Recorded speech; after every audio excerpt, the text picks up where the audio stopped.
को प्रणाम किया। भगवान ने उनको आशीर्वाद दिया। आगे चल करके भगवान ने गिरिराज को धारण किया। ब्रजवासियों ने नेत्रबंद भगवान गिरिराज का ध्यान किया और गोविंद ने बाएं हाथ पर गिरिराज को उठा लिया और एक कनिष्ठिका उंगली के नख के ऊपर गिरिराज को रखा और कन्हैया बोले कि आप सब जो आपको माने उनकी पूजा करो। इंद्र ये देख करके बहुत से यातनाओं को दिखाना चाहा, परंतु भगवान श्री कृष्ण ने सबको पछाड़ करके और गिरिराज का पूजा करवाया। अब 3 दिन हो गए कृष्ण को गिरिराज धारण किए और पानी बंद नहीं होता। मूसलाधार बारिश हो रही है। ब्रजवासियों ने क्या किया कि अपनी अपनी छड़ी लगा दी गिरिराज के नीचे और मधुमंगल कहते हैं कि लाला 3 दिन से आपने सोया नहीं है, विश्राम कर लो। तो कन्हैया ने कहा कि मैं यदि विश्राम करूंगा तो गिरिराज महाराज नीचे आ जाएंगे। ब्रजवासी बोले कि आप चिंता मत करो, सभी अपनी अपनी लाठियां लगाए रखे हैं कि हम नीचे नहीं आने देंगे, आप आराम कर लीजिए। लेकिन कन्हैया बोले कि आप लोग नहीं जानते, तुम्हारी छड़ी में इतनी शक्ति नहीं है कि गिरिराज महाराज को धारण कर सके। अच्छा, तो तूने यह सोच करके गिरिराज को उठा रखा है। ब्रजवासी बोले कि आप कौन हो? भगवान ने कहा कि मैं भगवान हूँ। अच्छा भगवान हो तो कौन सा काम किया आपने जो आप भगवान हो गए? कन्हैया कहते हैं कि मैंने पूतना मारी, सख्यासुर मारा, बकासुर मारो, धेनुकासुर मारा, ऐसे बहुत से राक्षसों का हमने संहार किया। बस रहने दो भैया। सखा लोग कहते हैं कि बस रहने दो भैया, बहुत झूठ मत बोलो। अरे तूने पूतना कैसे मारी? वो तो 2-4 लाठी मारा है हमको, और आप कैसे भगवान हो सकते हो? ब्रजवासी बोले कि अरे हमारी इतनी मोटी मोटी छड़ी, हम भी थे आपके साथ में। बकासुर को मारते समय, सख्यासुर को मारते समय आपने अकेले थोड़ी मारा है। और ये जो तमाम माखन खाए हो चुरा करके, उसमें आपने अकेले चुराया नहीं है, हम लोग भी आपके साथ में थे। तो आपने अकेले में क्या किया जो आप भगवान हो गए? भगवान बोले कि बड़ी समस्या है, यदि मैं कहूंगा कि मैं भगवान हूं तो ये लोग मानते नहीं हैं, और अब पूछते हैं कि बताओ उंगली में शक्ति कहां से आई? हमारी छड़ी टूट गई। तो गोविंद ने सुंदर जवाब दिया कि कछु माखन को बल बढ़ो, कछु गोपन करी सहाय, श्री राधे जोगी कृपा सो, मैंने गिरवर लियो उठाए। भगवान ने कहा कि ठीक है, मैं भगवान नहीं हूँ, और ये जो माखन खाए हैं ना, कुछ उसकी ताकत और कुछ गोपी लोगों ने सहायता किया और कुछ आप लोग की लाठी, इसी के बल पर मैंने गिरिराज को धारण कर लिया है। ब्रजवासी बोले कि हमने कहा कि सहायता करिए भैया। कन्हैया बोले कि सुनो, मैंने जब गिरिराज उठाया ना, तो आप सब ब्रजवासी टकटकी लगाकर मुझे देख रहे थे, और लाखों ब्रजवासी टकटकी लगाए हमको देख रहे थे। तो आपको पता होगा ना कि किसने उठाया है। और इसी प्रकार भगवान कहते हैं कि इसी समय अगस्त मुनि को भगवान ने समय दिया था कि आप अपनी मनोकामना पूर्ण करेंगे। ये समय भी आया। 7 वर्ष के कृष्ण ने 7 कोस लंबे चौड़े गिरिराज को 7 दिवस और 7 रात्रि पर्यंत एक कनिष्ठिका उंगली के नख के ऊपर धारण किया। इंद्र ने अपने सैनिकों से कहा कि जाकर देखो ब्रजमंडल यदि पूरा बह गया है तो पानी बरसाना बंद कर दो। और सैनिकों ने जाकर सूचना दी, महाराज वहां तो धूल उड़ रही है, फिर पानी कहाँ गया? बोले कन्हैया ने जब गिरिराज उठाया तो नीचे से शेषनाग ने आकर चारों तरफ बांध लगा दिया ताकि बाहर जल जो है बाहर ही ले जाए, अंदर ना आए। ऊपर एक कोने पर सुदर्शन चक्र बैठा दिया, पानी को सुखाता रहे। और दूसरे कोने पर अगस्त मुनि बैठकर जल को पी रहे हैं। अगस्त मुनि, मैं समझा नहीं।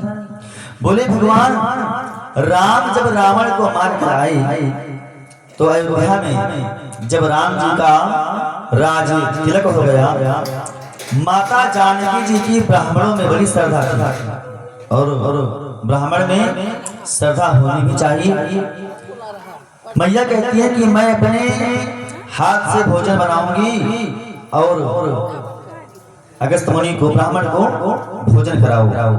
राम जी ने एक दिन उदास होकर बोली कि बड़े प्रेम से भोग बनाती हूँ, लेकिन जो भी ब्राह्मण पंडित जी आते हैं वे थोड़ा सा पाकर बस उठ जाते हैं, कोई ढंग से भोजन पाता ही नहीं है। तो राम जी बोले कि ऐसा मत कहो देवी, कि भाई कोई ऐसा ब्राह्मण आएगा कि आप बनाते बनाते थक जाओ, अभी तुमने ब्राह्मण कहाँ देखा है। तो मेरे प्रभु रघुबर आज समाधि लगाकर अगस्त मुनि के ध्यान में पहुंच गए और अगस्त मुनि वही हैं जो 3 सांसों में पूरे समुद्र का पानी पी गए। अगस्त मुनि ने कहा कि क्या आज्ञा है प्रभु? राम जी ने कहा कि आज का भोजन हमारे घर पाओ। अगस्त मुनि ने कहा ठीक है। भगवान राम ने और माता जानकी ने उनका बड़ा स्वागत किया। माता जानकी ने देखा कि ये दुबला पुतला संत है, कितना खाएगा। रसोई घर के द्वार पर महाराज का आसन लगा दिया, सोने की थाली सजाई और 50 कटोरी रखी हुई है, 56 प्रकार के भोज। मैया ने सोचा कि ये थोड़े से खाएंगे, बस इनका पेट भर जाएगा, खा नहीं पाएंगे। तो राम जी ने इशारा कर दिया अगस्त मुनि को कि इतना खाओ कि आज जानकी जी को पता लग जाए कि हाँ आप भोजन किए। अगस्त जी ने कहा ठीक है, जो आज्ञा। जानकी जी ने कहा महाराज भोजन करना शुरू कीजिए। अगस्त जी थाली की ओर देखें और केवल हंसे। मैया जानकी ने कहा कि क्या बात है महात्मन, आप भोजन शुरू करिए। तो अगस्त मुनि बोले कि हंसी तो मुझे इसलिए आ रही है कि कटोरी को आंख में डालूं कि नाक में डालूं कि कान में डालूं, क्या करूं?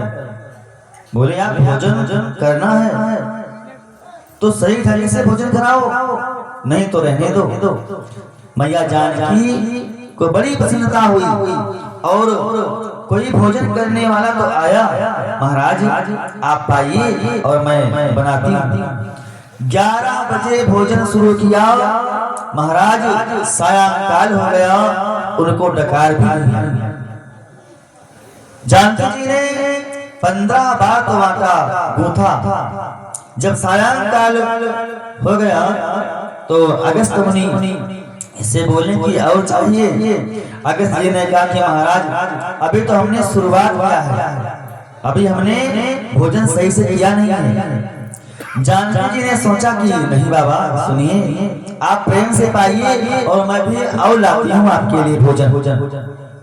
जानकी जी ने गणेश जी की दोनों पत्नियों को बुलाया, रिद्धि और सिद्धि। बोली माता आज्ञा दो। जानकी जी ने कहा कि देखो महाराज अगस्त हमारे यहाँ भोजन कर रहे हैं और कुछ भी हो जाए ये भूखे उठने नहीं चाहिए, सारे भंडार खोल दो, लेकिन महात्मा भूखा ना उठे।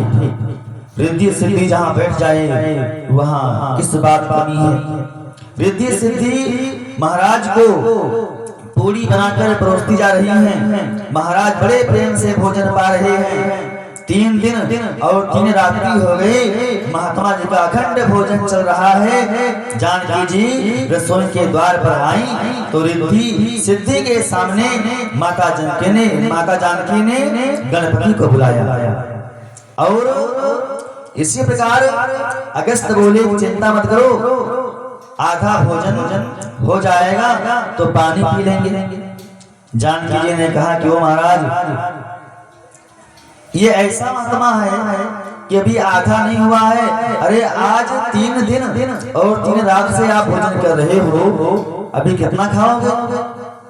तो अगस्त जी ने कहा कि मैया अभी तो हमारा आधा पेट भी नहीं हुआ है, बस आओ लाओ। तो राम जी आकर देखे कि जानकी मैया दुखी हैं, गणपति जी महाराज चिंता में हैं, रिद्धि सिद्धि नवनिधि सब हार चुकी हैं। महाराज जी ने श्री जानकी जी से कहा कि क्यों देवी, महाराज का भोजन अभी चल रहा है ना। जानकी जी ने कहा सुनिए, ऐसा ब्राह्मण मेरे घर फिर कभी मत बुलाना, ये भी कोई बात है। सरथा के टांग तोड़कर रख दिया पंडित जी ने। 18 दिन पूरे हो गए, बोलते हैं कि अभी आधा नहीं हुआ है। राम जी बोले कि आप रोज बोलती थी ना कि ऐसे ब्राह्मण को लाओ जो मैं अच्छे से भोजन बनाकर खिलाऊं। आज ब्राह्मण आया तो आप कह रही हो कि बहुत खा रहे हैं, आप इन्हें खूब प्रेम से भोजन कराओ। तो भगवान राम रसोई के द्वार पर गए और महाराज भोजन कर रहे हैं। अगस्त महाराज ने भोजन करते करते तिरछी नजर से राम जी को देखा और राम जी इशारे में कहा कि अब बंद कर दीजिए। भगवान ने कहा कि बस रहने दो, और राम जी के इशारे पर सब हो रहा था।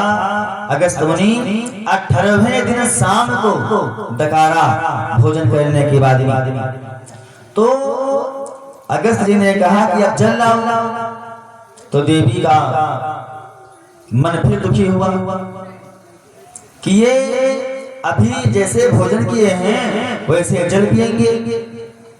अगस्त बोले कि पानी भी पीते हैं तो सही ढंग से पीते हैं, ऐसे रोज रोज नहीं पीते, 2-4 युग में एक बार पीते हैं। राम जी ने कहा तो महाराज पानी की व्यवस्था नहीं हो पा रही है, एक काम करिए, आप तो संत हैं, एक युग में भोजन करें और दूसरे में पानी पीजिए। आगे जो द्वापर युग आ रहा है, द्वापर युग में गिरिराज को उठाऊंगा और क्रोध में आकर इंद्र जितनी जल वृष्टि करेंगे वो सारा जल आप पी जाना। अगस्त बोले ठीक है, एक समाधि लगाऊंगा तो द्वापर आ जाएगा। आज प्रभु ने जैसे गिरिराज को उठाया, इशारा कर दिया कि बाबा जहां कहीं भी हो आकर के जल पी लीजिए। अगस्त मुनि सारा जल पी गए। बोलिए गिरिराज भगवान की जय, बाल कृष्ण भगवान की जय। और इधर आगे बढ़ करके भगवान ने गिरिराज को उठाया और गिरिराज उठाने के बाद में फिर आगे बढ़ते हैं और आगे बढ़ने के बाद में भुक्ति मुक्ति स्पृहायावत पिशाची हृदय वर्तते मम प्रेम सुखम सात कथम ध्योदयो भवेत। परमात्मा की भक्ति के बदले यदि हम भोग की कामना करते हैं, मोक्ष की कामना करते हैं, तो भी हमारी भक्ति श्रेष्ठ नहीं होती। इसलिए परमात्मा के चरणों में जो भक्ति की जाए वो निष्काम भक्ति हो, निस्वार्थ। निष्काम भक्ति सर्वोत्तम धर्म है। भागवत में सुखदेव स्वामी कहते हैं कि कोई चारों वेदों का प्रकांड पंडित हो, 6 शास्त्रों में ज्ञान हो, लेकिन कृष्ण चरणों में प्रेम नहीं है, गोपाल उसको जल्दी नहीं मिल सकता। और एक बात, भगवान ज्ञानी को बहुत कम मिलते हैं, लेकिन जो मूर्ख होते हैं ना, अज्ञानी होते हैं, उनको पहले मिल जाते हैं। क्योंकि जो ज्ञानी होते हैं उनको अपने ज्ञान का घमंड होता है, और जो अज्ञानी होते हैं वो कहते हैं कि भगवान हम कुछ नहीं जानते हैं, आप जानो। तो भगवान कहते हैं कि जो हमारे ऊपर सब कुछ छोड़ देता है, मैं उसको पहले मिलता हूँ। और जिसको ये पता है कि हाँ मुझे ज्ञान से भगवान को फिर कर लूंगा, उनका दर्शन कर लूंगा, तो भगवान उनको बहुत कम मिलते हैं। इसी प्रकार आगे भागवत में तो सुखदेव जी स्वामी कहते हैं कि चारों वेदों का प्रकांड पंडित हो, लेकिन अगर भाव नहीं है तो भगवान नहीं मिलते हैं। राजन आज गऊ चराते चराते भगवान श्री कृष्ण बलराम अपनी ग्वाल मंडली के साथ थोड़ा दूर चले गए। कृष्ण के सखा ने कहा कि बहुत दूर आ गए हैं, भूख लगी है। कन्हैया बोले कि यहाँ से थोड़ी दूर एक ब्राह्मण कर रहे हैं यज्ञ, और चतुर्वेद समाज के पंडित थे, उनके पास जाओ तो उनसे भोजन की सामग्री मांग कर ले आओ। पंडित जी यज्ञ मंडप में हवन कर रहे थे, और यज्ञ के कुछ नियम होते हैं कि हाथ में कलावा बंधा था और पालथी मार कर बैठे थे। बड़ा नियम का पालन करके यज्ञ में बैठे थे। अब इन ब्रजवासियों ने जाकर पंडित जी को प्रणाम किया।